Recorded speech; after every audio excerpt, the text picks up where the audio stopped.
What is up, guys? Giants901 here with my very first FIFA 17 tutorial video, guys. Before I even get started, make sure to subscribe because over the coming weeks I'm going to be making so many different tutorials, top 5 videos that'll help you guys in FIFA 17, help make you better players. So make sure to subscribe so don't miss out on any of them. Make sure to keep coming back to this channel to check out any new videos I add to this. But we're going to start off with the best settings in FIFA 17. This includes the camera settings, the controller settings, and the game settings. Alright, so we're going to start off with the game settings. Make sure to go to your customized game settings tab before you even get into a game, and make sure to go over to the camera section because that is where my first big difference is, and that is the camera I like to use, the tele-broadcast. Now, why do I like to use this tele-broadcast camera? Because I find it to be the perfect mixture between being zoomed out enough that you see a good portion of the pitch. You can see who's open, who's making runs. On defense, you can see the opposing team, who's open for his team, who's making runs for his team. But you're not zoomed out enough where you don't feel like you're in control, where you have the ball and you don't feel like you can do skill moves or get to those tight windows, dribble through those tight windows, because you're just so zoomed out you really don't feel like you can really control your player well. So you want to have a good mixture, and that's why I love the tele-broadcast camera. After the tele-broadcast, everything else on camera I keep the same. You guys can play around with it, but usually if you keep it the same, it is perfect enough as it is. And then we go over to the visual. You can switch up this scrolling lineups thing. I sometimes like to switch it off.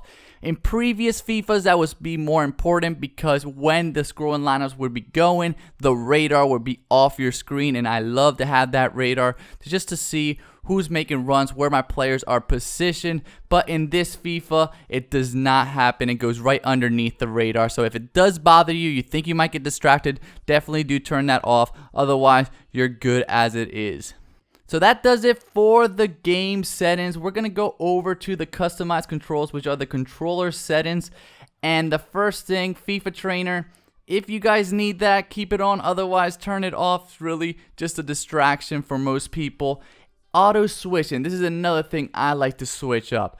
I like to make it manual. Now, I recommend either manual or air balls. Do not, whatever you do, do not put automatic because it'll swish you randomly. The computer AI will decide when it'll swish you, and you'll just get caught by surprise a lot of the times. So I like to make it manual just to make sure I never get caught by surprise. I always know who I'm controlling. When I want to switch players, then I'll manually press to switch players. I do not like FIFA telling me when to do it. A lot of people get away with air balls because usually you barely get switched other than when obviously the ball's in the air, like a lob through ball or a cross, it'll swish you automatically. But I just like to do it on manual. Now for everything else here, guys, I like to keep it as it is. Pass, through ball, shot assistance, keep that on assisted. The cross assistance used to be on assisted, but now it's default at semi, and that is perfect for me. I find that to be the perfect mixture to make sure you get the crosses exactly where you want them to be. And then the rest of the things up to analog sprint stays the same, but in analog sprint, guys, I like to turn that off. It is something like if you hold the right trigger really hard, you go full speed. If you hold it softly, you won't go as fast.